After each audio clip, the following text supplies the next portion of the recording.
Est-ce que vous êtes très féministe ? Féministe, qu'est-ce qu'on entend par cela? Pour le suffrage féminin. Mademoiselle, avez-vous déjà le droit de suffrage ? Non, pas encore. Bientôt. Je bouge sans arrêt. Si j'avais un costume qui me gêne, je ne bougerais pas. On fait du bruit parce que si on ne nous voit pas, nous n'existons pas. C'était vraiment... Les filles obéissantes vont au ciel, les autres vont où elles veulent. Bienvenue à toutes et tous dans ce tout premier épisode de Grenade, le podcast qui invite à son micro des femmes suisses exceptionnelles et inspirantes qui font bouger les lignes. Aujourd'hui, je reçois à mon micro Leïla Alabar et Clara Jouval, deux jeunes femmes qui mettent un coup de pied dans la fourmilière ultra-masculine du monde du sport. Leïla, originaire de Libye, arrive en Suisse en 1999 et s'installe dans la magnifique petite ville de Vevey. Dès le plus jeune âge, son parcours est jalonné par des événements importants dans le monde du football pour lequel elle se découvre une réelle passion. En 2009, elle commence à jouer au FC Léman Riviera, puis devient finalement arbitre en 2016. Si Leïla est une des rares femmes à être arbitre en Suisse romande, elle est la seule à porter le voile lors de ses matchs. Alors, être une femme arbitre voilée en Suisse, c'est comment ? Nous avons la chance d'avoir une deuxième invitée aujourd'hui. Le sujet est vaste, un petit peu complexe, puisqu'il met en avant de nombreux clivages sociaux qui amènent régulièrement à des polémiques. Donc, j'avais à cœur de bien m'entourer. Clara Jouval est fondatrice et directrice de la marque de sport oversize Camac, qui se destine à toutes les sportives qui ne souhaitent pas porter de vêtements moulants en faisant du sport. Étudiante en sciences politiques, elle décide de créer sa marque lorsqu'elle commence à porter le voile et qu'elle constate que le marché existant des vêtements de sport n'est pas adapté à sa pratique d'athlète, et elle a donc décidé d'y remédier elle-même. Je m'appelle Alexandra, vous écoutez Grenade et je vous invite à nous suivre sur notre Instagram et notre TikTok Grenade le podcast. Tous nos épisodes sont également mis en ligne sur YouTube, donc prenez le temps de commenter et de partager autour de vous.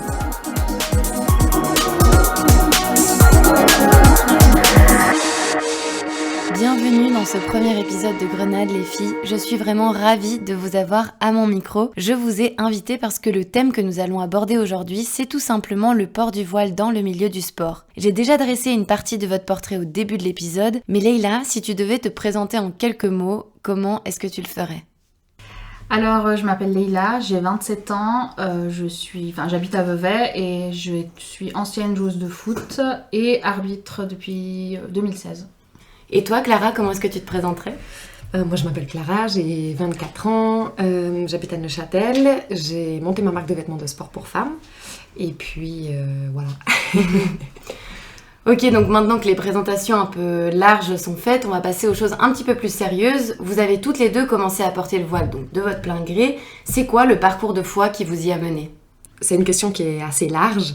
Et puis, du coup, la question qu'il y a derrière ça, c'est en gros, en fait, pourquoi vous portez le voile ? Et je pense que pour répondre à cette question, il faut juste qu'on prenne un petit peu de temps. Parce que c'est le fruit d'une réflexion qui est longue, et du coup, c'est pas en 3 phrases qu'on va pouvoir expliquer pourquoi est-ce qu'on le porte, pour aussi que ce soit compréhensible pour les auditeurs. Donc, je suis chaud là en discuter, mais il faut juste savoir que ça va prendre un petit peu de temps, quoi. Oui, je sais très bien. Effectivement, moi je suis un peu différente de Clara parce que moi je suis née dans une famille musulmane. Donc c'est vrai que j'ai baigné un peu dans tout ce qui est religieux, aussi culturel, parce que voilà, je viens d'un pays, je viens de la Libye, donc et d'une famille très conservatrice. Et c'est vrai que on a tendance à penser que, étant donné que voilà, on est né dans ce milieu-là, que voilà, ma maman par exemple a toujours été, moi je suis née, j'ai toujours vu ma maman voilée. Les gens ont tendance à penser que parce que voilà, les parents sont musulmans ou sont pratiquants, les enfants vont forcément suivre, alors que c'est pas du tout vrai. Il a fallu à un moment donné, voilà, on grandit et on se rend compte de certaines choses. C'est sûr qu'à un moment de notre vie, on va se poser certaines questions. Parce que oui, voilà, je suis musulmane de naissance, mais est-ce que vraiment à quoi on dit, je crois. À quoi je crois. Est-ce que c'est vraiment le chemin que j'ai envie en fait de continuer à prendre tout au long de ma vie ? Et puis à un moment donné, je sais que moi je me suis posé toutes ces questions. Je devais avoir juste après l'école en fait. Je crois que j'ai commencé le gymnase, je devais avoir 15 ans, ouais. Ouais, un peu plus tard, 17 ans. Et c'est là où je me suis posé certaines questions, parce qu'aussi on fait des rencontres, on apprend certaines choses. Et à un moment de ma vie, je me suis dit, mais en fait, oui, c'est vrai que le fait d'être née dans cette famille, ça m'a donné, on va dire, un parcours, oui, une expérience. Exactement, mais en fait, c'est là où je me suis... Franchement, c'est à environ, je vais dire, une quinzaine d'années où je me suis rendu compte qu'en fait, c'est vraiment ça qui me représentait, et c'est dans ça que je suis bien, et moi, je me vois pas si aujourd'hui on me dit, en fait, soit tu l'enlèves, soit peu importe ce qu'on me donne comme autre choix, c'est sûr que c'est ce choix que je referai tout le temps, et ça fait partie vraiment de mon identité. Après, le cheminement, voilà, spirituel, etc., je pense que franchement, c'est tellement long à expliquer, mais concrètement, c'est vraiment quelque chose qui fait partie, enfin, je sais pas si les gens se rendent compte que quand je dis que ça fait partie de mon identité, c'est que ça fait partie de moi, quoi. C'est sans mon voile, je suis pas moi, en fait. Je serais quelqu'un d'autre. C'est presque intime, en fait, cette manière que t'as eu d'accepter, de porter le voile. Enfin, c'est un chemin qui est intime, dont t'as pas forcément envie d'exposer. Je pense qu'on devrait même pas avoir à le faire, en fait. Je pense que c'est comme n'importe quel choix qu'on fait dans la vie. On n'est pas obligé de tout le temps justifier nos choix, et c'est pas parce que c'est un choix qui est visible qu'on a à le justifier, comme plein d'autres choix dans les sociétés actuelles. Vraiment, tout le monde fait des choix qu'on voit. Je veux dire, si on va sur la place publique, on voit très bien voilà, les nouvelles tendances, et c'est accepté. Et puis, je pense que ce serait même culotté d'aller demander aux gens, voilà, ah mais pourquoi est-ce que t'es en ville habillé comme ça, ou de cette façon, ou qu'est-ce que tu représentes, etc. Et je pense que c'est la même chose avec le voile, quoi. Du coup, pour ma part, moi, vu que je suis pas née dans une famille qui est musulmane, au final, Leïla et moi, on a fait le même cheminement. C'est-à-dire qu'à un moment donné, on se pose des questions, et puis on a besoin de réponses aussi pour avancer, puis on trouve nos réponses en fonction des recherches qu'on mène. Moi, par rapport au voile, je pense que pour quelqu'un qui n'est pas... qui ne connaît pas l'islam, ou voilà, qui comprend pas forcément ce que c'est le voile. C'est vrai que vu qu'on est dans l'ambiance de la société aujourd'hui, c'est que les femmes qui portent le voile sont assez facilement attaquées. Et du coup, il y a un peu ce réflexe de défensif de dire, en fait, j'ai pas à t'expliquer pourquoi est-ce que je le fais, parce que c'est relou de devoir tout le temps le faire. Bien sûr, ouais. Et je pense que aussi, après, le truc, c'est que du point de vue de la personne qui sait pas pourquoi ou qui a envie de comprendre, c'est compliqué parce que du coup, il a pas forcément de réponse. Après, est-ce qu'il a besoin d'avoir une réponse ? Il a qu'à aller la chercher aussi. Donc toi, ça te dérange quand on te pose la question, par exemple, en soirée ou non, ça te dérange pas forcément. Ouais, non, c'est peut-être la forme ou bien qui... Ouais, en fait, c'est ça, c'est toujours la manière de comment est-ce que la personne le fait, quoi. Mais en fait, c'est juste que moi, vu que moi-même, je suis quelqu'un qui pose beaucoup de questions et que ça m'énerve. Tant que j'ai pas la réponse, ça me frustre. Du coup, je peux comprendre quelqu'un qui pose la question et qui a envie d'avoir une réponse qui est claire. Et en fait, c'est que par rapport au voile, généralement, en fait, on associe le voile au fait que y a beaucoup la réponse de on le fait pour Dieu. Mais ça veut rien dire pour une personne qui croit pas en Dieu. Ou même pour une personne qui croit en Dieu, ça veut dire quoi faire pour Dieu ? Enfin, Dieu m'a demandé de porter le voile, ok. Mais du coup, pour quelle raison ? Parce que ça veut dire que si il l'a demandé, c'est qu'il doit y avoir des bénéfices derrière. Et du coup, c'est quoi ces bénéfices ? Et en fait, moi, je me suis pas mal penchée sur cette question. J'ai vraiment beaucoup fait de réflexions par rapport à ça. J'ai lu beaucoup de choses aussi, que ce soit dans le Coran, que ce soit aussi de la part d'orateurs ou d'oratrices que j'aime beaucoup écouter, qui discutent de ces sujets-là. Et puis après, des réflexions perso par rapport à mon expérience aussi. Et bon, t'as un peu... t'as des femmes qui le portent aussi parce que effectivement elles sont nées dans une famille musulmane, elles sont très bien avec ça, simplement qu'elles n'ont pas eu besoin de se poser beaucoup de questions par rapport à ça parce que elles étaient dans un environnement qui leur permettait d'être à l'aise avec leur voile. Mais quand constamment en fait on te pose la question pourquoi tu le portes, moi je sais que c'est quelque chose qui m'a frustrée parce que du coup que ce soit par rapport à ma famille ou mes potes, c'était beaucoup ok, mais dans ce cas, pourquoi tu le portes ? Pourquoi est-ce que les femmes doivent le porter, pas les hommes, nanana. Et c'est frustrant quand t'es pas en capacité de répondre, en fait. Et donc, du coup, tu vas forcément développer une réflexion autour de ça. Je me suis aussi pas mal posé de questions, vraiment, est-ce que c'était vraiment une obligation ? Est-ce que vraiment ça sert à quelque chose ? Et si ça sert à quelque chose, à quoi est-ce que ça sert ? Et en fait, moi, j'en suis arrivée à la conclusion que... après, ça reste mon avis perso, peut-être que d'autres personnes n'ont pas expérimenté comme ça, mais il y a beaucoup cette logique chez les gens qui disent que voilà, tu le portes pour te préserver en gros du regard des hommes. Et en fait, c'est pas du tout ça. Même la manière autour des hommes, c'est fou. En fait, même la manière de comment c'est construit dans le Coran. C'est pas, tu le portes pas parce que les hommes ne sauraient pas se contrôler. Moi, la preuve, avant, je me mettais en maillot de bain à la plage. Au final, je suis quasi à poil, quoi. Pourtant, il y a aucun mec qui m'a sauté dessus. Et tu vois aussi qu'il y a des femmes qui portent la burqa, qui subissent des agressions sexuelles, qui se font violer, donc tu vois, alors qu'elles sont couvertes de la tête aux pieds, même du visage. Donc tu vois que, en fait, c'est pas du tout lié. Enfin, le fait que les hommes puissent se retenir ou pas n'est pas du tout lié au fait que la femme est nue ou est habillée, mais c'est lié à leur éducation à eux. Et en fait, quand on dit qu'on porte le voile pour des questions spirituelles et puis pour Dieu, moi, de mon expérience, comment je l'ai expérimenté, c'est qu'en fait, c'est une manière de... d'écraser ton ego. C'est juste que, en fait, le fait de savoir que tu plais, ça vient, animer ton ego. En fait, c'est plaisant pour ton ego de savoir que tu plais. Et puis, dans la religion, d'ailleurs dans toutes les spiritualités, l'ego, c'est quelque chose qu'il faut savoir contrôler. Parce que ça peut t'amener à faire des choses qui vont te faire dépasser des limites et qui seront soit malsaines pour toi, soit malsaines pour les autres. Et du coup, dans cette idée de... par exemple, je te donne un exemple. Tu vois, quand tu sors en soirée, quand, je sais pas moi, rien que tu vas en public, tu sais que quand t'es chez toi, t'es genre en mode de gros training, surtout t'as même pas pris une douche, tu pues de la gueule, enfin, c'est ce que je veux dire. Et puis après, tu sors, tu vas voir des gens, au final, qui sont inconnus, mais pour ces gens inconnus, tu vas te mettre sur ton 31. En fait, et derrière ça, je me dis, mais en fait, il est où le sens de vouloir plaire à des gens, en fait, qui, de toute façon... s'en battent les reins de toi, te connaissent même pas, alors que pour les gens les plus proches de toi, tu fais pas l'effort de te mettre bien, par exemple, et j'avais... Pour toi, ça c'est une question d'ego ? De vouloir plaire à des inconnus, par exemple ? L'être humain, il aime la flatterie de manière générale. C'est juste que le problème, c'est que à force d'aller chercher la flatterie, tu vois, ou le fait qu'on vienne te dire... justement, c'est un peu le truc, ça te fait prendre la grosse tête. Enfin, tu vois ce que je veux dire ? Et puis même de manière générale, ça veut dire que si... Après, c'est quelque chose duquel tu vas pouvoir en jouer.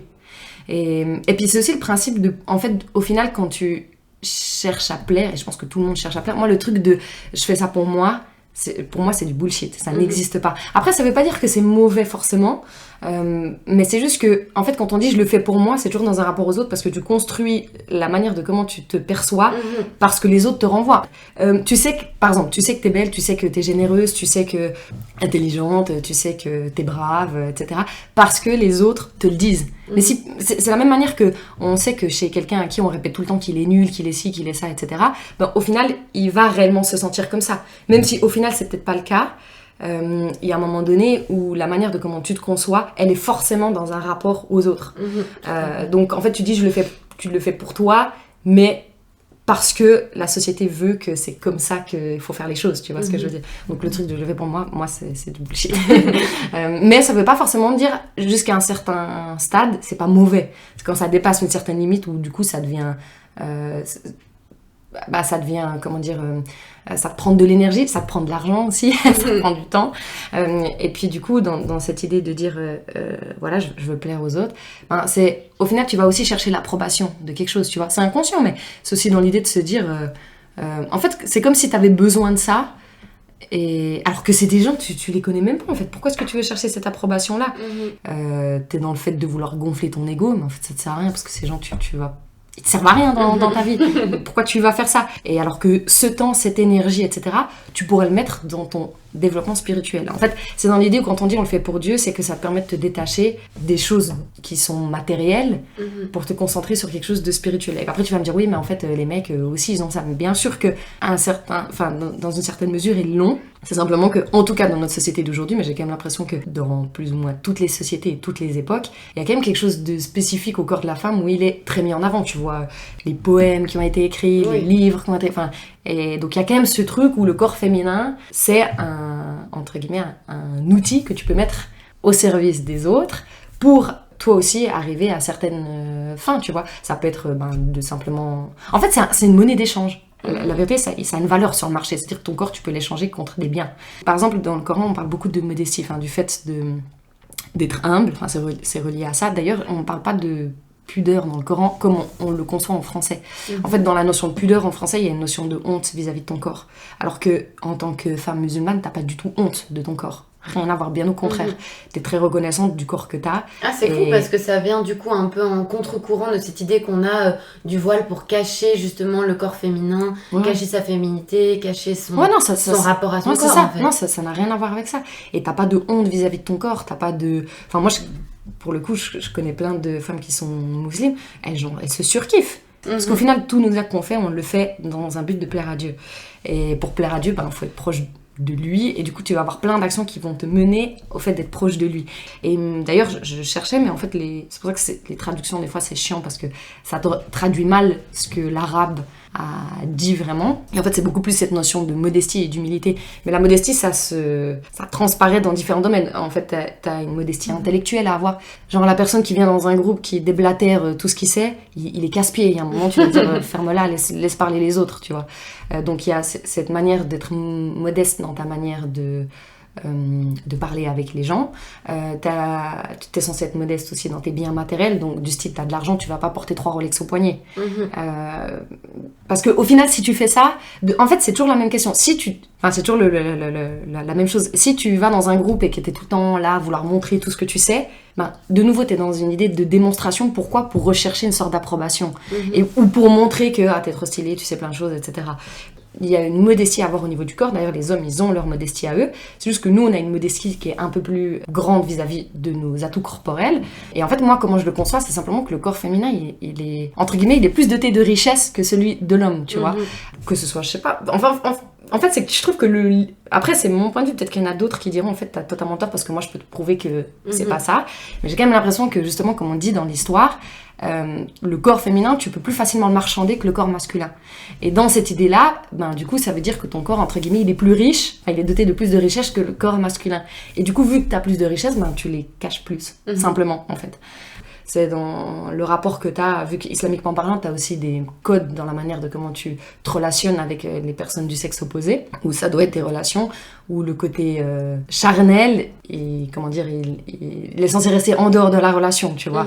En fait, il y a cette notion où simplement tu enlèves le côté séduction et sexuel des relations pour éviter de tomber dans des, justement dans des jeux tout le temps de séduction, mais aussi du coup des jeux de pouvoir, des jeux d'ego tout le temps. Et du coup, ça permet d'assainir les relations et puis de garder en fait ce côté-là pour après le cercle intime. Il faut que tu sois considéré pour ce que tu es au-delà de ce que tu es matériellement. En fait, par exemple, ce qui est assez intéressant, c'est que tu peux ériger des idéaux lorsque tu es capable de comparer des choses.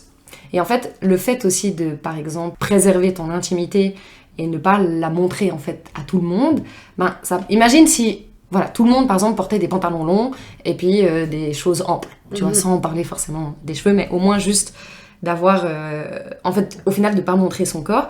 Mais on pourrait pas dire c'est quoi avoir des belles fesses, c'est quoi avoir des beaux seins, c'est quoi avoir un beau corps. Parce que du coup, t'es pas capable de comparer les choses, donc t'es pas capable d'ériger des modèles qui vont foutre la pression à tout le monde. Si, par exemple, tout le monde le faisait, il y a aussi cette notion de... T'aurais plus les dictates de beauté, en fait. Ouais, c'est beaucoup plus difficile d'en avoir parce que t'es pas capable de comparer les choses. Et donc, toi-même, t'es pas capable de dire « Ah, mais en fait, je suis moche parce que je corresponds pas à ça. » Et puis, etc. Puis, en fait, il y a que ton cercle intime qui te voit.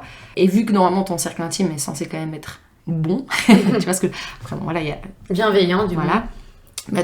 Et que t'as moins cette pression de dire en fait je dois plaire à ce niveau-là, tu vois. Du coup c'est aussi un casse-tête que tu t'enlèves au moins, et ça c'est tout du temps que tu peux te consacrer à ton cheminement spirituel. C'est simplement de se dire en fait c'est pour se protéger de ses propres vices, en fait, c'est ça. C'est pas des vices de l'autre, mais de ses propres vices. Vous êtes toutes les deux de grandes sportives. Est-ce que le voile vous a empêché de faire du sport à un moment de votre vie ?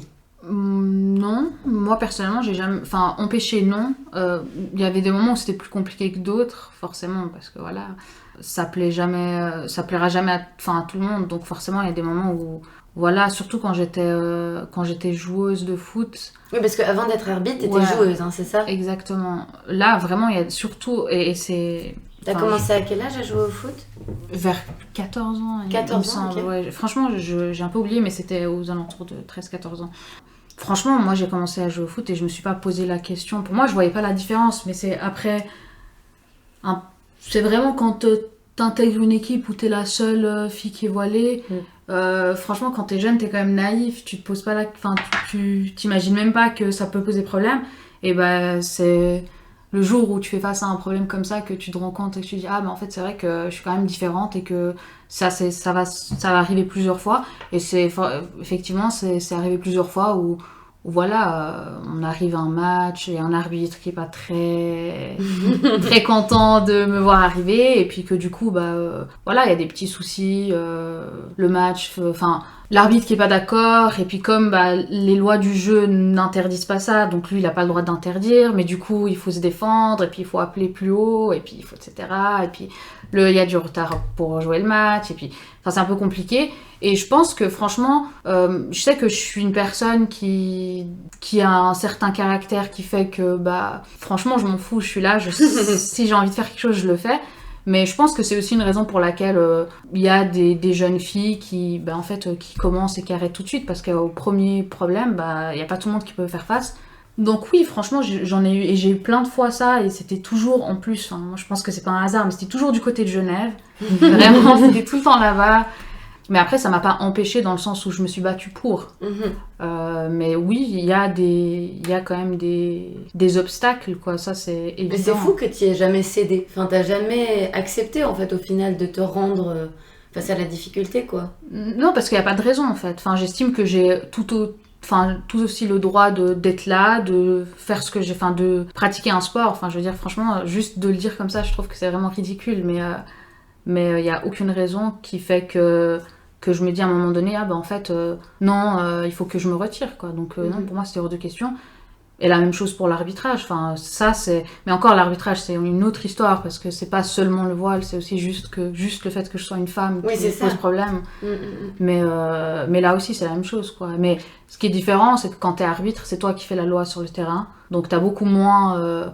personne va venir te dire droit dans les yeux à un match, t'as rien à faire ici... parce que tu portes le voile, mais par contre les insultes, les commentaires, etc. Mais je suis tellement habituée à ça que franchement je les entends vraiment plus, quoi. Et puis les joueurs, sur le terrain, s'il y a quelque chose qui va pas, de toute façon c'est moi qui gère. Mais le problème, non mais c'est vrai, mais le problème c'est hors du terrain, les supporters, les gens, c'est plus ça. Mais franchement, aujourd'hui, honnêtement, ça te touche plus. Rien du tout, quoi. Ça m'énerve même pas, pour dire, je passe au-dessus, parce que je me dis, en fait, je suis là, ça les énerve, c'est leur problème, quoi. Moi, en tout cas, je suis là où j'ai envie d'être, et puis ça risque pas de s'arrêter. Et si un jour ça s'arrête, c'est parce que moi, j'aurais pris la décision d'arrêter, et puis voilà. Mais c'est comme... il y a pas très longtemps, on m'avait interviewé pour... il me semble que tu l'as vu, l'article du 24 heures. Ouais. Là aussi, tous les commentaires, c'était sur Facebook, tous les commentaires, à part les commentaires des personnes qui me connaissaient, mais mais 100% des commentaires, c'était vraiment 100% des commentaires, que des commentaires négatifs. Vraiment, entre... Facebook, c'est le repère du boomer genre. mais je suis pas étonnée, quoi. Vraiment, c'est entre les insultes, les histoires d'Afghanistan, je sais pas ce que je vais faire là-dedans. C'est ça, il lit tout le temps. Vraiment, c'était... Et puis, c'est pas... Je sais qu'il y a beaucoup de personnes que je connais, des personnes à l'école et tout, qui connaissent pas trop, tout ce qui est...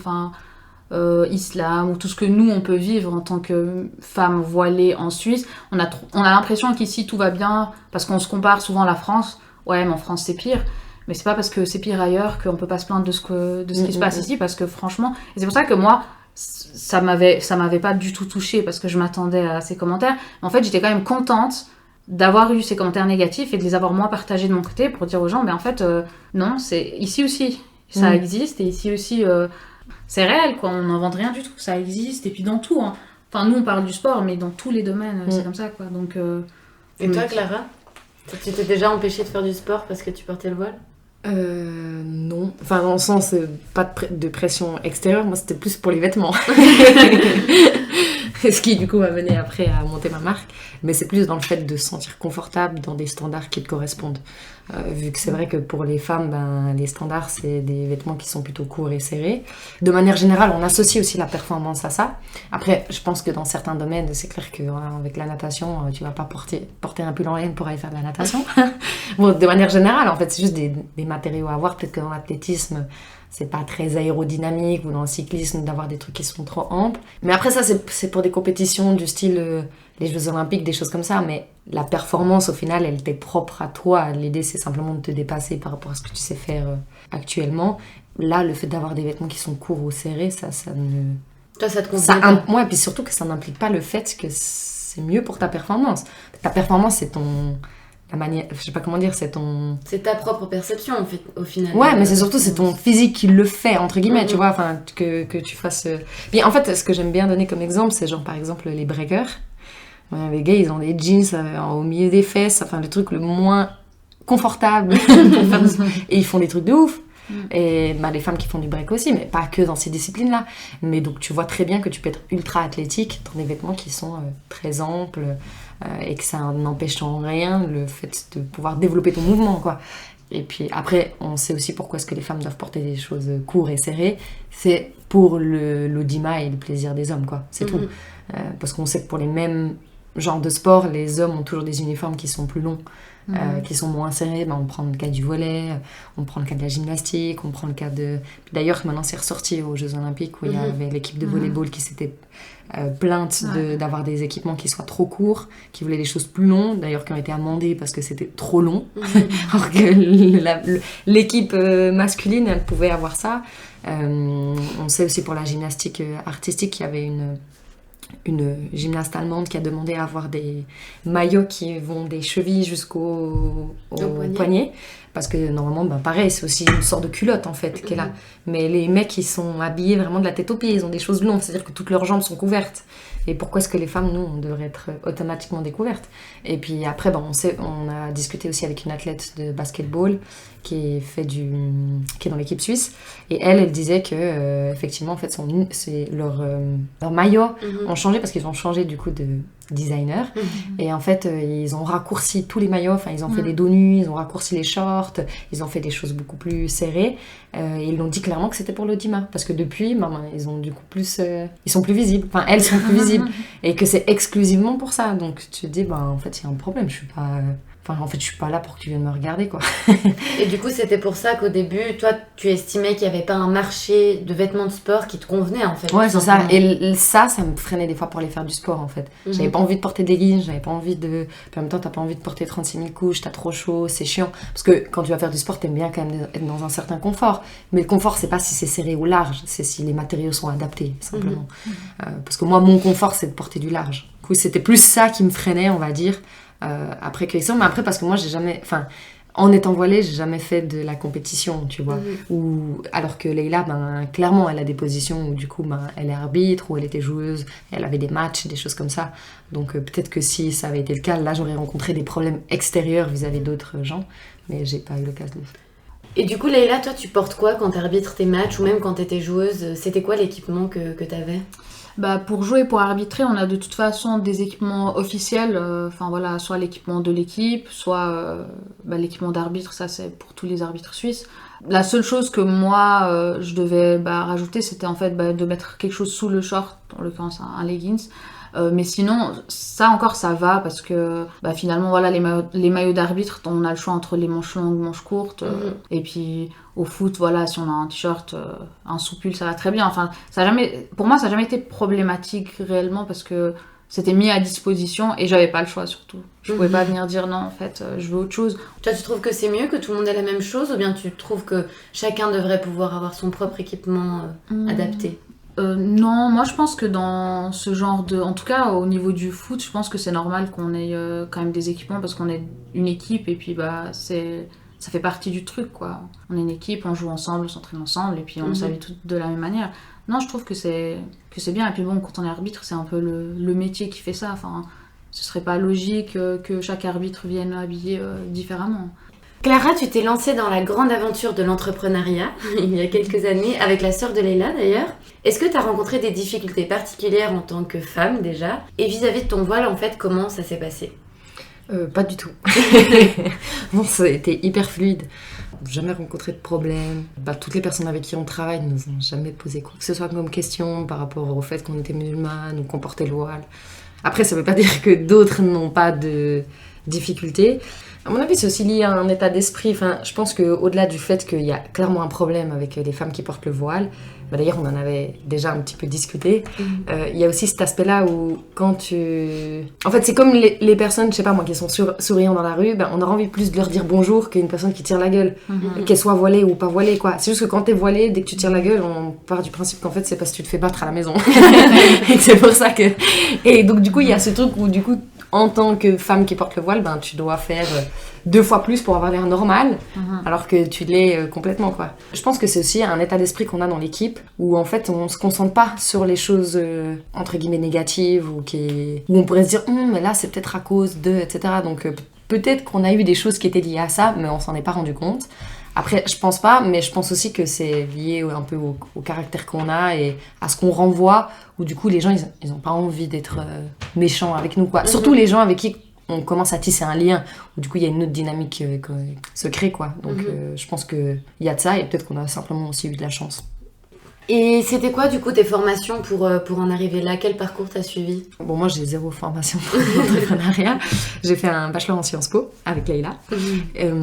Et puis c'est ça. Après j'ai eu une expérience en tant qu'entrepreneuse, parce que quand j'ai rencontré mon mari, on a développé un business où on vendait des produits cosmétiques à l'aloe vera. Donc là en fait j'ai fait un peu ma première expérience entrepreneuriale, où ben, du coup voilà, tu développes des skills pour avoir des clients, pour développer ton business et tout. Et puis en fait c'est ça qui m'a... Parce que lui est en fait entrepreneur depuis toujours. Et en fait j'aime bien ce mode de vie. Et après bon, il y a eu ce truc avec le voile, où du coup le voile et le sport. Puis je me suis dit mais en fait peut-être ça serait intéressant de faire quelque chose là-dedans. Et en fait c'est un peu de manière...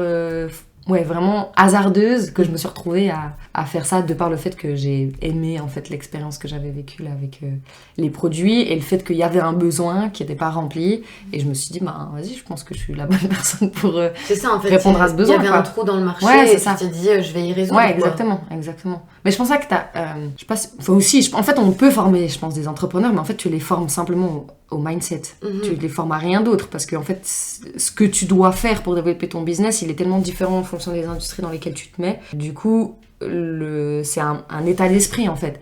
En fait c'est vraiment beaucoup plus facile que ce qu'on croit. C'est juste ce qui est difficile, c'est vraiment d'un point de vue mental. C'est plus ça, quoi. C'est le fait, la peur d'échouer, parce qu'il y a ce truc où, vas-y, en fait, je sais pas, c'est la dèche si je réussis pas l'objectif que je me suis mise, ou ce truc de, ok, mais en fait, si j'ai pas réussi ça, ça veut dire que de toute façon, je pourrais pas réussir autre chose. Enfin, tu vois, il y a plein de choses qui se mettent en place, ou le fait, après, t'as aussi la pression financière. Tu dis, ok, mais le temps que je gagne de l'argent avec ça, faut quand même que j'assure mes arrières. Donc, c'est plus... En fait, c'est vraiment lié au mindset, pas aux compétences que tu as besoin pour développer le business, enfin les compétences du style trouver les bons contacts, etc. Parce que ça se fait de manière assez facile. C'est vraiment plus l'état d'esprit. Leïla, pour ta part, tu as commencé à porter le voile en 2005. J'ai fait ma petite enquête. Tu avais quel âge quand tu as commencé à le porter? Je devais avoir une dizaine d'années. Ouais, une dizaine d'années. Je me souviens, on avait fait le choix avec ma grande sœur, en fait, de le porter. Et puis... on était toutes petites, quoi. Je pense qu'à ce moment-là, c'était plus... Enfin, clairement, à 9-10 ans, tu sais pas vraiment pourquoi Enfin, tu sais pourquoi tu le mets, parce que t'es un peu entouré de personnes qui le mettent, et puis que c'est un bon exemple pour toi, mais c'est pas vraiment... c'est pas très spirituel, quoi, à ce moment-là. Mais je me souviens qu'on s'était dit, bon, allez, on va le mettre. Et puis on a choisi avec ma grande sœur, enfin, sans discuter avec mes parents et tout. Et quand on l'a mis, mes parents ils étaient pas trop d'accord, parce qu'ils disaient bon, c'est quand même un peu jeune, au moins attendez de grandir un peu pour comprendre aussi pourquoi vous choisissez de le mettre. Puis finalement nous on a un peu insisté, et puis mes parents ils ont dit bon, c'est pas grave, on va les laisser, c'est sûr que 2-3 jours elles vont garder, 2-3 jours elles vont l'enlever. Puis en fait depuis on l'a plus jamais enlevé, et puis aucun regret, quoi, bien au contraire. Donc ça fait déjà 17 ans, donc oui, j'ai calculé. Est-ce que tu as constaté des évolutions depuis le tout début où tu as commencé à faire du sport, dans la manière dont les autres te percevaient, ou même pouvaient te parler de ton voile, de ton rapport au sport, etc. Honnêtement, je pense pas que ce soit vraiment différent. Je pense que ce qui a vraiment changé, en fait, c'est moi. Parce que c'est moi qui a grandi, et puis qui a appris et qui a pris aussi beaucoup d'expérience, mais je vois pas de réel changement, parce que voilà, comme je disais avant, j'étais jeune, du coup je faisais pas attention à certaines choses. Aujourd'hui je fais beaucoup plus attention, mais il y a rien de vraiment qui a vraiment changé, parce que peut-être que je dirais la seule chose peut-être qui a changé, mais c'est même pas que dans le foot, je dis en général, c'est que aujourd'hui avec les évolutions des sociétés, le féminisme, plein de choses, les gens ont tendance à avoir un peu honte en fait de s'ils veulent, enfin par exemple quand j'étais plus jeune, ça m'arrivait tout le temps de me faire insulter dans la rue, Dans l'espace public. Ah non, mais aucun problème, et qu'on vienne, c'est limite pour moi, je considère que c'est des agressions parce que qu'on vienne te toucher vraiment, enlève ça ou des trucs comme ça. Moi ça m'arrivait tout le temps. Et j'étais jeune, vraiment, j'avais moins de 15 ans et c'était des personnes adultes. Donc vraiment ça m'arrivait beaucoup et je n'étais pas la seule, vraiment c'est quelque chose qui arrivait. Et aujourd'hui les gens, je pense qu'aujourd'hui ça n'arrive quasi plus parce que les gens se permettent plus, pas parce qu'ils ont changé leur manière de penser, mais plus parce que la société a d'autres, je sais pas si je peux dire normes, mais en tout cas il y a quand même certaines évolutions qui vont dans le sens où voilà, les gens se sentent moins légitime, et puis c'est plus une question de mais si je fais ça en public, ils savent très bien que ça va leur retomber dessus, parce que c'est pas qu'une question de moi, femme musulmane, mais c'est aussi une question de femme. Je suis une femme, donc il y a toute la question du féminisme qui a beaucoup aidé aussi, et c'est simplement le fait que voilà, ils gardent ça pour eux. Si par exemple hors par exemple du terrain, à côté des vestiaires où il y a personne, ils vont pas se gêner à dire un petit mot. Donc ça n'a pas vraiment... Le fond du problème, il n'a pas changé, c'est plus la forme de s'exprimer des gens qui a changé. Mais Toi, Clara, t'as vécu ça aussi ou pas du tout? Non, moi, il y a aussi le truc où c'est que je l'ai porté beaucoup plus tard, quoi. Ouais, du coup, tu l'as porté à quel âge? Moi, je l'ai porté à 19 ans. Ok. Ouais. Donc, tu vois, c'est quand même bien 10 ans après. Donc, les choses ont aussi pas mal changé. Puis, je pense que c'est pas la même chose aussi de... Après, je pense que c'est aussi, forcément, vu que elle était aussi ado, enfant... Et donc, du coup, il y a ce truc où tu peux te permettre, parce que qu'est-ce qu'une enfant va faire, tu vois. Alors que quand tu t'es face à une personne qui est plus adulte, tu sens direct que le rapport de force, il change, quoi. Tu peux moins te permettre parce que tu sais que tu peux aussi te faire ramasser. Donc je pense qu'il y a de ça. Puis effectivement, je pense qu'en 10 ans, il y a quand même pas mal de choses qui ont évolué dans la manière de comment les gens conçoivent certaines choses. Effectivement, la manière aussi d'exprimer son dégoût pour quelque chose, c'est peut-être moins facile de le faire dans l'espace public vis-à-vis de quelque chose, enfin vis-à-vis de ça en tout cas. Donc non, moi j'ai pas expérimenté particulièrement de choses négatives par rapport à ça, quoi. Clara, ta marque, elle se destine à des femmes comme Leïla, qui portent le voile et qui font du sport, ou bien est-ce que c'est un public beaucoup plus étendu que tu vas vouloir viser à travers Kamak? C'est un public plus étendu. En fait, c'est qu'on a remarqué qu'il y a plein de femmes qui n'ont strictement rien à voir avec le côté religieux ou le fait de porter le voile, qui effectivement ont envie juste de porter des vêtements qui sont plus amples, plus longs. Donc moi, c'est vraiment... pour nous, c'est une marque qui vise vraiment toutes les femmes qui se sentent plus confortables dans des vêtements amples. Et c'est sûr que dedans, il va y avoir une bonne partie de femmes qui sont musulmanes et notamment voilées. Mais de loin pas que ça, quoi. Donc les filles, je pense que vous en avez entendu parler. En France, il y a des militantes pro-hijab qui ont saisi la plus haute juridiction administrative du pays pour réclamer le droit de porter le voile lors de compétitions sportives officielles, et notamment pour les matchs de football féminin. Il est autorisé en fait par la Fédération internationale de football, donc la FIFA, mais pas par la Fédération française, qui va considérer que c'est une tenue qui manifeste ostensiblement une appartenance religieuse. Qu'est-ce que tu en penses, Leïla?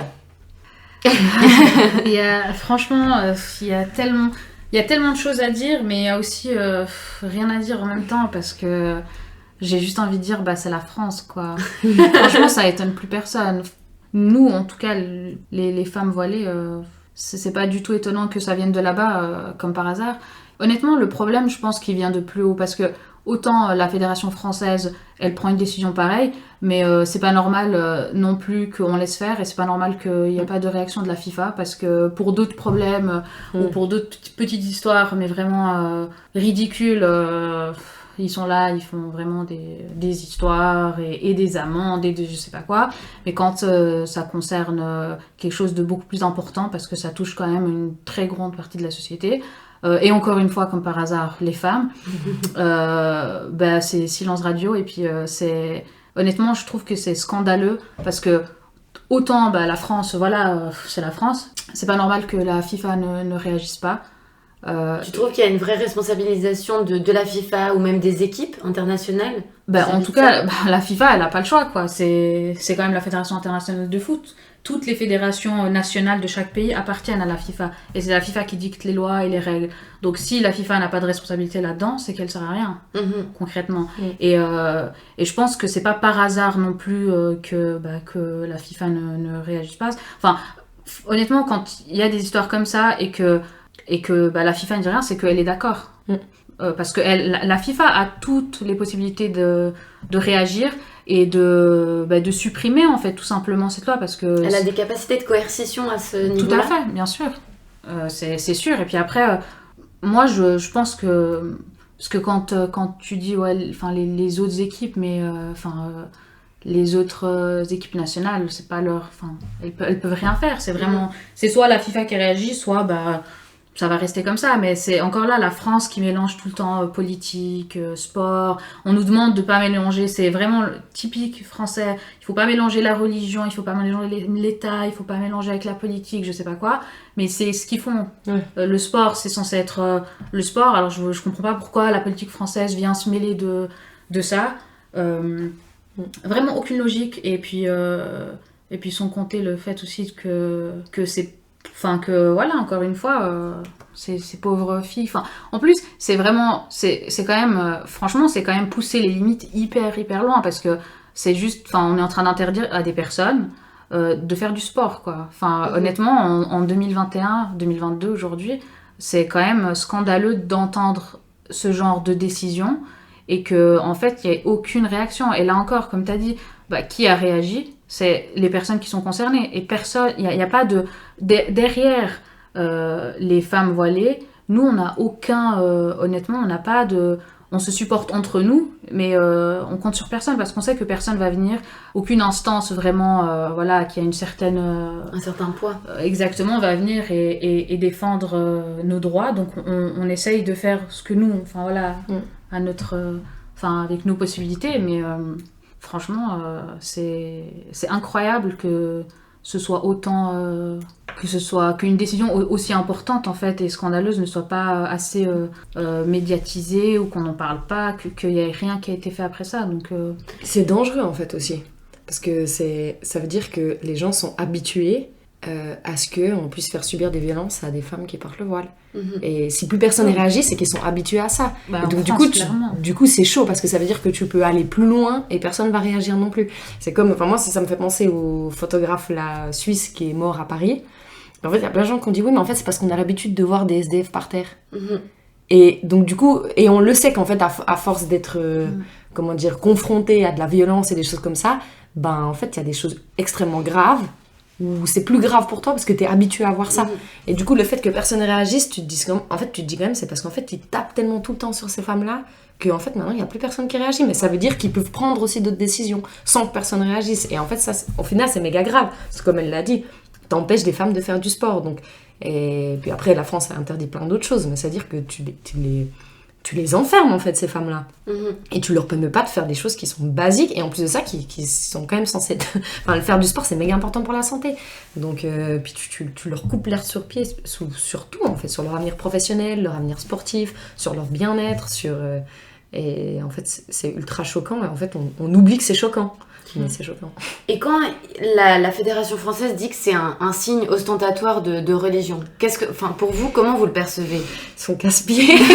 Non, mais en fait, c'est qu'ils ont... Moi, j'ai envie de dire, et alors, ça fait quoi de savoir qu'elle est musulmane ? C'est quoi le problème ? Oui, c'est sûr que en fait, c'est Jean-Michel avec sa petite croix... En fait, ça dérange mais personne. même, en fait, c'est que ça fait quoi ? Les gens vont se dire, ouais, elle est musulmane. Ok, et il n'y a pas de haie en fait, parce qu'il n'y a rien après, parce que tout le monde s'en fout de savoir qu'est-ce que lui il est, qu'est-ce que elle pense, etc. Et en fait c'est aussi ultra problématique de vouloir faire en sorte qu'on n'est pas capable de se confronter à des idées qui sont différentes.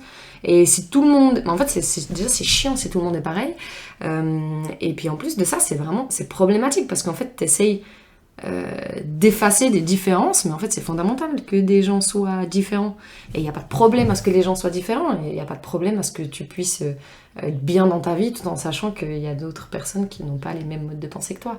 Donc en fait c'est là ce qu'ils font juste, c'est vouloir effacer des... En fait la vérité je comprends pas. C'est vraiment ça, je comprends pas Ouais, ok, t'as dit qu'elle était musulmane, c'est quoi en fait? C'est qu'ils ont l'impression... En fait, moi j'ai l'impression qu'ils se disent, ok, en fait on va voir qu'elle est musulmane et peut-être que ça va donner envie à des gens de s'intéresser, eux-mêmes vont devenir musulmans et après on va se faire envahir par les musulmans, tu vois? Et puis d'un côté j'ai envie de dire, et alors, c'est-à-dire que si des gens font le choix d'eux-mêmes s'intéresser à quelque chose, mais t'es qui pour leur interdire de s'intéresser à des choses? Et de manière générale, en fait, partout, enfin, même en France à l'époque, en plus c'était... En 1905, t'avais un gars qui siégeait au Sénat.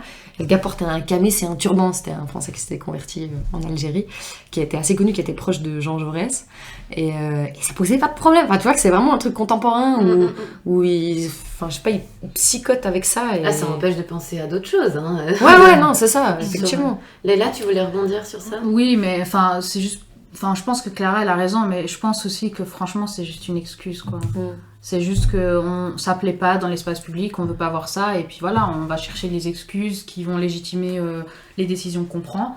Mais là encore, franchement, même ça, c'est vraiment ridicule de venir dire oui, on interdit aux femmes voilées de faire du sport parce que le voile, c'est un... Enfin, franchement, c'est... Je trouve que honnêtement, ils sont culottés, quoi, d'en arriver à là. Mais finalement, ça fonctionne, quoi, parce que jusqu'aujourd'hui, il n'y a pas vraiment eu de réaction des personnes ou des instances qui devraient réagir. Donc, je pense qu'ils ont bien compris. Et peut-être c'est aussi dans l'idée de... On sait qu'à chaque période de l'histoire, c'est intéressant d'ériger un ennemi commun pour rassembler les gens autour de... ça crée une unité, de se dire en fait on doit se battre contre quelque chose et ça permet de garder le peuple uni parce qu'on a un ennemi commun à neutraliser. C'était pareil avec l'histoire du communisme à l'époque où c'était les grands méchants et puis ça permettait d'unifier les gens et puis aussi du coup t'as des politiciens qui utilisent ça pour pouvoir aussi avoir plus d'électeurs et puis de dire ok moi je vais vous sauver d'un ennemi en fait mais cet ennemi il est inexistant, enfin c'est vous qui l'avez fabriqué de A à Z quoi. Donc je pense que c'est très utile aussi pour de la politique étrangère et aussi de la politique intérieure. Du coup, les filles, vous avez aussi été en Sciences Po, donc vous savez très bien que le contexte dans lequel on va évoluer, on va grandir, et tout simplement, il a une importance qui est capitale. Vous venez de 2 dispositions sociales qui vont être très différentes. Leïla, tu es née en Libye, tu as déjà dû passer quelques nuits en prison là-bas, tu as un contexte familial qui est particulier. Clara, tu es née en Suisse, tu portes un prénom et un nom de famille à consonance suisse. Dans ton contexte familial, tu avais déjà accès à un certain nombre de capitaux économiques, sociaux et culturels. Selon vous, est-ce que c'est important dans votre parcours de vie, dans votre parcours de foi, par rapport toi à ton entrepreneuriat? Comment est-ce que ça a un impact pour vous? Oui, clairement. Enfin, comme tu l'as dit, on sait que du coup, ça te fait prendre des chemins et ça te fait prendre des choix qui sont différents de si tu avais eu un environnement dans lequel tu as vécu qui aurait été différent. Donc moi je pense clairement que ça m'a facilité sur plein de choses, enfin que ce soit pour trouver du boulot, que ce soit voilà, je suis blanche, j'ai un prénom suisse, donc il y a de ça aussi. Je pense que quand tu portes le voile, c'est en plus de ça t'as un faciès qui est pas suisse, que t'as un prénom aussi qui est du coup pas suisse, en tout cas pas européen parce que je sais pas trop ce que c'est le prénom suisse. Oui, voilà. C'est ça. Mais clairement que c'est ça. Faut clairement que ça a un impact sur plein de choses. Et le fait aussi que du coup dans ta vie t'as jamais été stressée parce que t'as toujours eu un contexte qui a fait que t'avais des parents qui étaient disponibles pour que tu puisses bien évoluer dans ta scolarité, enfin t'as été bien stimulé quand t'étais petit parce que tes parents avaient du temps, parce qu'ils n'étaient pas accaparés par le fait de devoir répondre à leurs besoins primaires, enfin toutes ces choses-là font que du coup clairement déjà zéro traumatisme. Ensuite tu développes aussi je pense moins de réticence à certaines choses ou moins de peur. Quand on parlait notamment par rapport parce que je sais que pour certaines femmes c'est ultra compliqué de trouver du job. Moi j'ai des copines qui portent le voile et pour lesquelles ça a été extrêmement difficile de trouver du boulot. Et en fait c'est qu'elles-mêmes sont assez défaitistes, mais en fait c'est que ça vient d'expériences passées où elles se disent ah non mais en fait on va pas m'accepter là parce qu'elles ont déjà eu ça. Mais moi on m'a jamais pas accepté nulle part en fait. Donc du coup j'ai pas ce truc de quand je vais quelque part je me dis ah mais en fait peut-être que je vais pas être à ma place parce que j'ai jamais vraiment ressenti ça. Donc du coup t'as même pas le réflexe de te dire c'est perdu d'avance. Donc du coup bien sûr que ça t'ouvre plein de portes parce qu'au final les portes elles s'ouvrent. Ouais en fait quand tu vas à un entretien et que tu vas déjà la tête baissée et que t'es pas très sûr de toi etc, mais c'est sûr que tu donnes pas envie à l'employeur de te prendre. Mais en même temps ça vient de quelque part. Et vu que moi j'ai pas eu de stress en étant plus jeune, quand je vais je me dis pas en fait ils vont pas me prendre. Je pars d'entrée de jeu du fait que j'ai tout pour qu'ils me prennent. Donc du coup forcément les personnes en face elles ressentent cette énergie là, et elles agissent en conséquence. Donc clairement que ça t'ouvre grave des portes, quoi. Et là, t'en penses quoi, toi ? Moi je suis complètement d'accord avec Clara parce que c'est vrai qu'on a 2 parcours totalement différents, mais autant ça peut, enfin je pense que ça peut être ça peut nous donner comme tu dis qu'on ait des appréhensions et tout, mais autant ça peut aussi nous forger un caractère. C'est ce que je disais avant. C'est vrai que j'ai eu dans mon enfance, j'ai une enfance un peu compliquée, certaines expériences que j'ai vécues quand j'étais vraiment jeune, qu'un enfant ne devrait pas vivre normalement, mais finalement aujourd'hui je me rends compte que même au niveau de ma scolarité, au niveau du foot, de l'arbitrage, tout ça, ça m'a beaucoup... J'ai toujours en fait appris à me battre pour les choses que je voulais avoir. Si ça devait prendre du temps, c'est pas grave, mais quand je veux quelque chose, je l'ai. J'ai toujours fonctionné comme ça. Et en fait, ça a toujours marché comme ça dans ma vie. Et donc, c'est pour ça que je dis, c'est vrai que des fois, ça peut être, il y a des côtés négatifs, mais si on est capable de ressortir, en fait, le positif de ces expériences qui n'étaient pas faciles à vivre, finalement, en fait... Franchement, aujourd'hui, je suis quand même reconnaissante d'avoir quand même passé par ces étapes-là, parce que je pense que je serais pas la personne que je suis aujourd'hui. Et ça, je me suis rendu compte même au niveau du sport, surtout au niveau du sport et des études, je dirais, où j'ai vu beaucoup de personnes, des amis ou des connaissances, qui ont laissé tomber au bout d'un moment parce qu'ils n'avaient pas les capacités ou la force de se battre pour... Et puis je pense que ça fait la personne que je suis aujourd'hui, et je pense que c'est pour ça aussi que je continue mes études, je continue à arbitrer malgré le fait que c'est pas facile tous les jours, mais peu importe.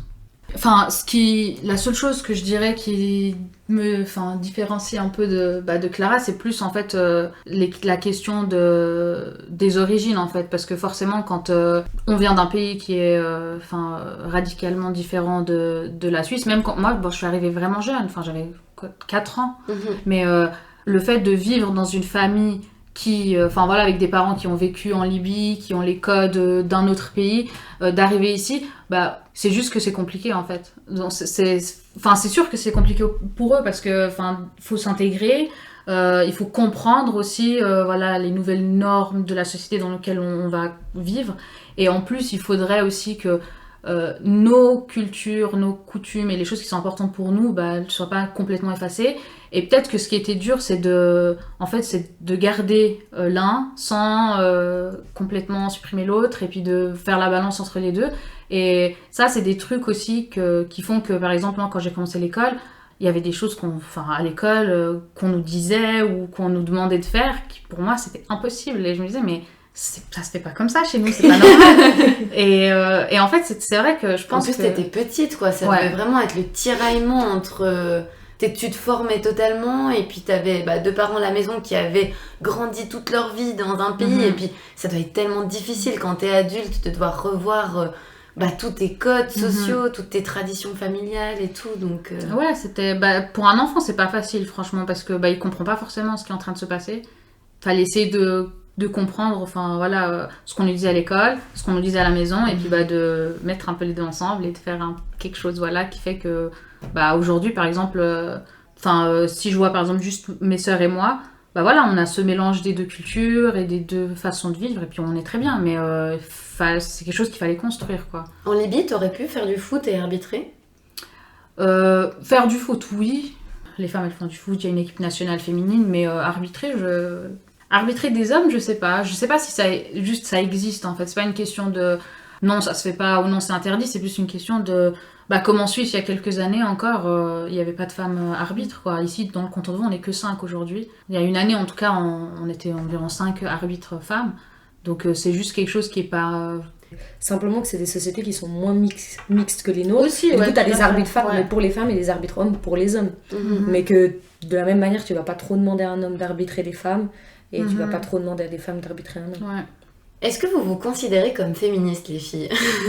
D'entrée de jeu, oui. C'est juste que c'est vrai que c'est ultra large quand on dit, en fait, ça veut tout dire et rien dire. Parce que au sein du féminisme, t'as des idées auxquelles tu peux complètement adhérer et d'autres idées auxquelles tu peux moins adhérer. Mais si on parle après de manière plus précise sur le fait de pouvoir faire en sorte que les femmes dans ce monde puissent pouvoir créer leur propre chemin et être heureuses dans ce qu'elles font et dans les décisions qu'elles prennent, et pour les mêmes jobs et les mêmes choses qu'elles font par rapport aux hommes, elles puissent avoir les mêmes rétributions, clairement quoi.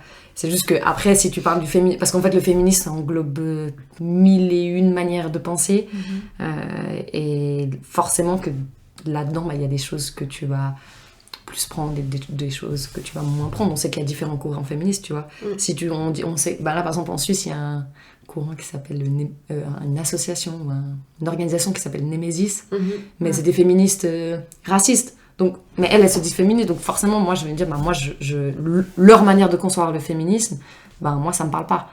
Donc, oui, dans le sens pour que les femmes, de manière générale, dans le monde entier, puissent pouvoir faire leur propre choix et être bien. Mais toutes les idées qu'on englobe dans le féminisme ne me plaisent pas forcément. Et Taïd, là ? Ouais, c'est ce que j'allais dire. Il y a un féminisme qui nous refuse, en fait, tout simplement. Et moi, je me souviens, à l'Uni, j'avais... je sais pas comment ça s'appelle, cette association à l'Uni, mais quand j'étais à l'Uni de Lausanne, il y avait un groupe une organisation aussi de féministes. Et puis, je me souviens, il y a une fille qui m'a dit « Ouais, mais toi, tu peux pas être féministe parce que t'es voilée. » Et franchement, sur le coup, ça m'avait fait un peu rire. Et puis après coup, je me suis dit « Ouais, mais en fait...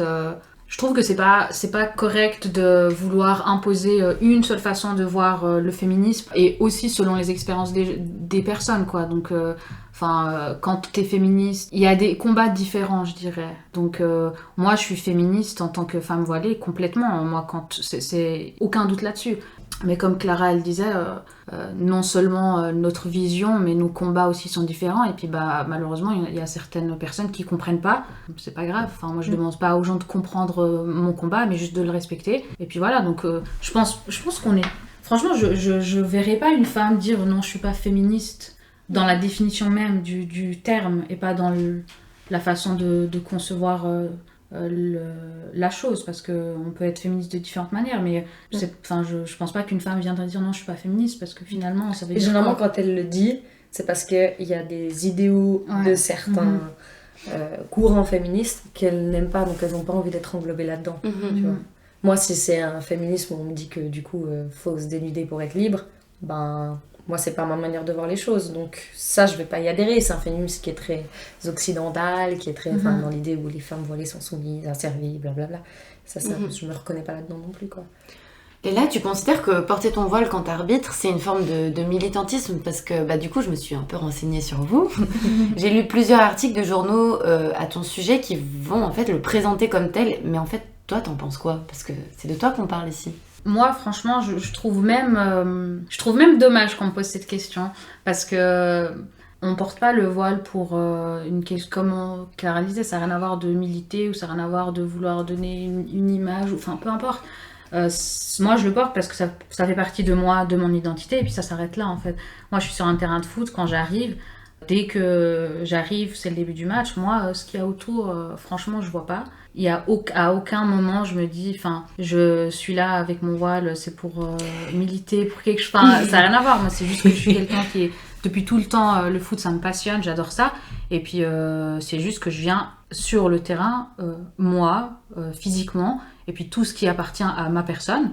Et le voile, ça m'appartient à ma personne, et puis ça s'arrête là, quoi.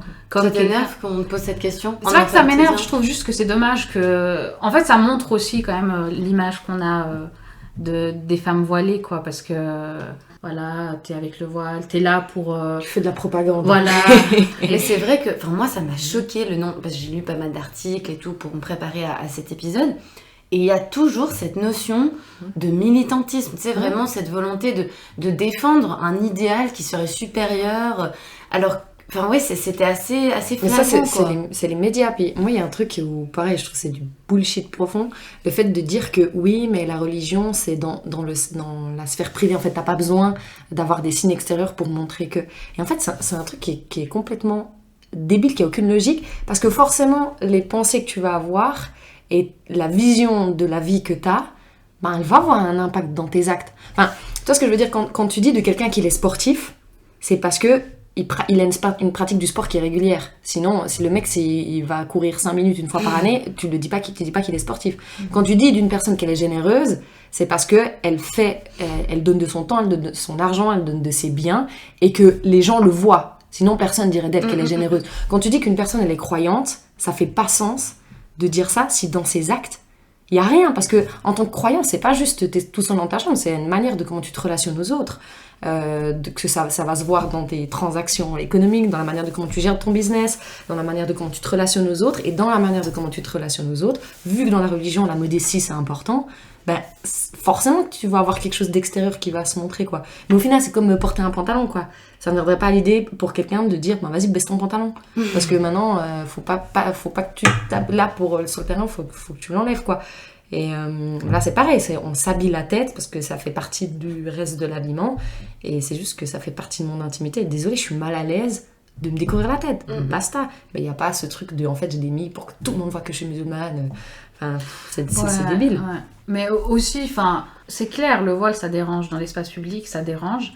Ça te dérange que moi je dois combler un peu ce mal à l'aise, ce mal-être. Exactement, des gens, ça c'est leur problème, si ça dérange, c'est leur problème à eux, c'est pas mon problème, c'est pas moi de faire en sorte que les gens se sentent à l'aise en ma présence, ça c'est leur problème à eux. Et puis en plus, je pense que c'est aussi parce que comme tu disais, c'est une question de croyance. Ce qui dérange aussi, c'est la différence en fait de pratique. Parce que par exemple, ici on dit ouais mais nous, les chrétiens, peu importe, catholiques, protestants et tout, nous on est croyants mais on n'est pas obligé, pourtant on dérange personne dans l'espace public, on garde ça pour nous puis on n'est pas obligé de le montrer. Mais ok, c'est tant mieux pour vous. Moi je respecte totalement, c'est votre manière de pratiquer votre religion que moi je respecte, mais ça veut pas dire que vous la pratiquez comme ça, que moi je dois aussi le faire de cette façon. Je pense que le problème il vient du fait aussi que les gens, en fait, ils ont envie, il y a toujours cette envie d'imposer à l'autre sa façon de faire les choses, sa façon de penser, etc. Et puis en fait c'est les gens qui doivent accepter la différence, parce que de toute façon il y aura toujours une différence dans tout. Puis on le voit qu'au niveau là maintenant c'est la mode des trucs baklava là. Et d'ailleurs il y a le Vogue France qui a fait un nouvel édito où c'était marqué pour le voile, ou un truc, le mot c'était scarf, donc je sais pas si c'est voile ou foulard. Oui, le foulard. Mais après d'ailleurs ils l'ont enlevé parce que du coup ça a fait polémique, ils étaient là mais attendez, vous nous emmerdez nous, mais quand il s'agit juste d'une mode, c'est ok. Donc en fait tu vois que les gens, c'est pas le problème que tu t'habilles la tête en fait. Le problème c'est que tu t'habilles la tête pour des raisons qui sont liées à une croyance. Mais parce que du coup c'est un problème identitaire, c'est le fait de dire, et ça peut être compréhensible le fait de se dire, parce que chaque pays a envie de préserver ses traditions, sa culture, etc. Et on le sait que tu vas dans n'importe quel pays, chaque pays a des problèmes avec ses étrangers. Parce qu'il y a ce côté où en mode, on vient pas trop chez nous, parce que nous on a notre manière de faire, et on voudrait pas que cette manière de faire s'altère au fil du temps, parce que du coup à un moment t'as les codes qui se mélangent, etc. Et en fait ça crée une nouvelle culture. Mais après, il y a quand même la question qu'il faut se poser, où moi je pense que c'est méga important de pouvoir garder, de faire perdurer les traditions et tout, parce que c'est ce qui crée aussi de la richesse et c'est beau à voir. Mais il y a aussi un côté où en fait, n'importe quelle culture et tradition, en fait, bouge dans le temps. Il n'y a rien qui est figé. Donc clairement que les traditions suisses qu'on a actuellement, comment est-ce qu'on conçoit les Suisses, ça n'a rien à voir avec les Suisses d'il y a 500 ans. Parce qu'en fait, ça a évolué. Mais du coup, si toi, tu t'es persuadé que l'identité, elle est figée, et qu'en fait, ton bien-être, tu le rattaches à ça, t'es un pauvre de toi, quoi, parce que tu vas avoir bien des soucis, parce que c'est normal que ça évolue, parce que les sociétés se rencontrent, les gens bougent, etc. Donc ça crée du mouvement et ça fait évoluer les identités.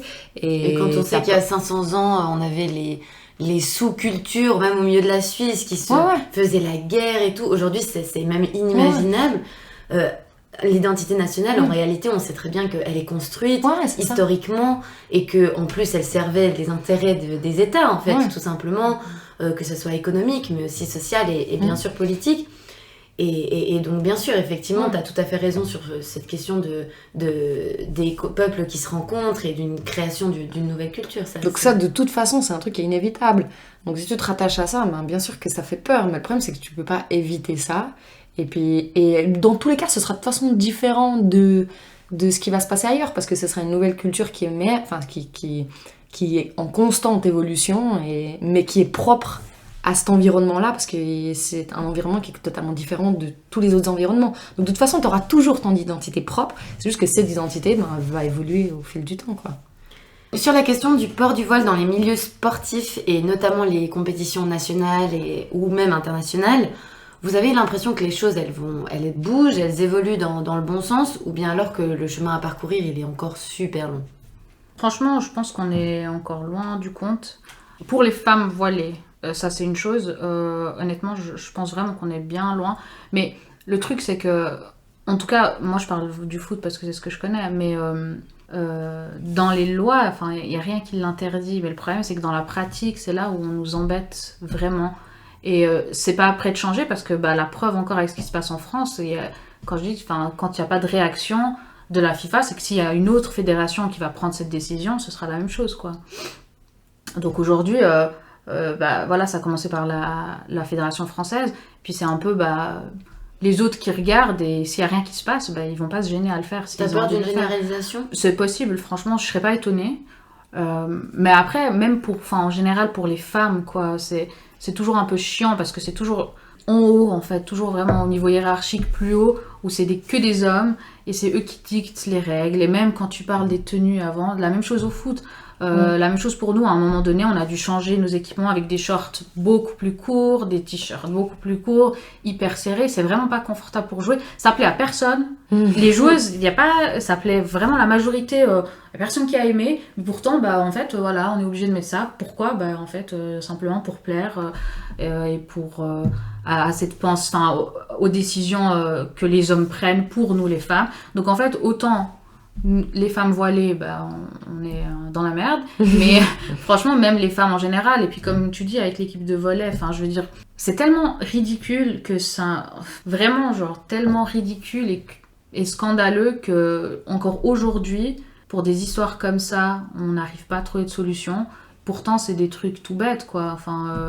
Je pense qu'on devrait laisser aux femmes le choix, en fait, de leur tenue. Et quand on nous demande, en fait, de respecter les règlements, on respecte toutes les règles. Et si on ne respecte pas une seule règle des lois du jeu, on est sanctionné. Mais pourtant, quand la Fédération française, elle ne respecte pas une règle, personne ne dit rien. Donc finalement, est-ce que les règlements, ils sont faits vraiment pour être respectés, ou est-ce que c'est un peu à la carte, quoi, chacun fait ce qu'il veut. Et dans ce cas-là, quand chacun fait ce qu'il veut, il y a plus de ligne directrice, c'est le bordel, quoi. Ouais, je suis du même avis que Leïla. Je pense que dans tous les cas, ça va évoluer. Après, je sais pas combien de temps ça va prendre. Je pense que dans tous les cas, il y aura toujours des petits fights entre les hommes et les femmes, parce que c'est le principe, quand tu as 62 personnes qui sont différentes, forcément, après l'idée c'est de savoir juste comment gérer ça, quoi. Mais je pense que ça va évoluer, à mon avis. Il n'y aurait pas trop de raisons que ça évolue dans le mauvais sens, parce qu'à un moment, tu peux pas contenir des gens qui deviennent visibles. Donc t'es obligé de faire avec. Oui, c'est ça, parce que les filles françaises, elles ont fait des manifestations, elles ont fait des plaidoyers, elles ont écrit sur les réseaux sociaux, elles ont refusé de se faire invisibiliser. Les médias mainstream les ont traitées évidemment sous un angle assez médiocre, on va dire, journalistiquement parlant. Mais la force des réseaux sociaux et d'autres canaux ont fait qu'elles ont refusé, en fait, cette invisibilisation totale, en fait. Puis il y a un moment donné où ça finit par payer. Après, des fois, c'est peut-être un peu long, mais clairement, qu'à un moment, c'est ingérable d'être tout le temps contre. Parce que du coup, tu crées énormément de problèmes, et après, tu n'es plus en capacité de gérer les problèmes que ça engendre, et donc du coup, tu as meilleur temps de trouver des solutions pour que ça fonctionne, quoi. Et puis après, de nouveau, c'est aussi une question de bon sens, quoi. Tu peux pas interdire des choses qui sont fondamentales pour une catégorie de la population, quoi. Sous prétexte que tu supportes pas voir les cheveux de ces femmes. C'est quand même... oui, ok, parce que ça représente une croyance qui serait incompatible avec avant, alors que c'est rien à voir.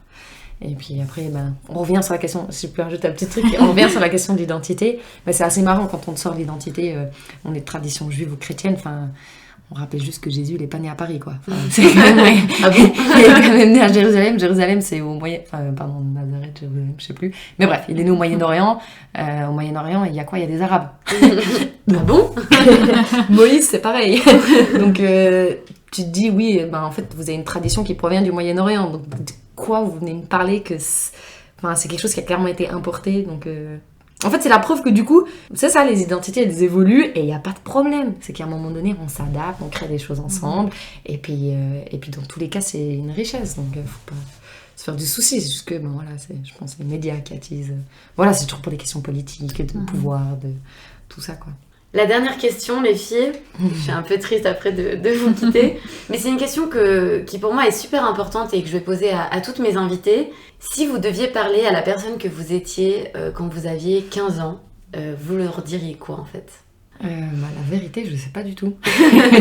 en vrai, je suis assez contente du chemin que j'ai pris, donc je sais pas si je me donnerais...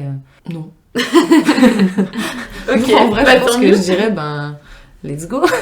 Continue comme t'avais pensé y aller, quoi. J'allais dire la même chose, franchement, je lui dirais juste continue sur ta lancée et ne baisse pas les bras parce que c'est après 15 ans où c'est devenu la merde, donc juste continuer et puis se battre pour mes principes, il faut se battre pour ses objectifs, toutes les choses qu'on a envie de faire, de réussir, peu importe les obstacles, peu importe que ce soit plus lent que pour les autres ou plus compliqué.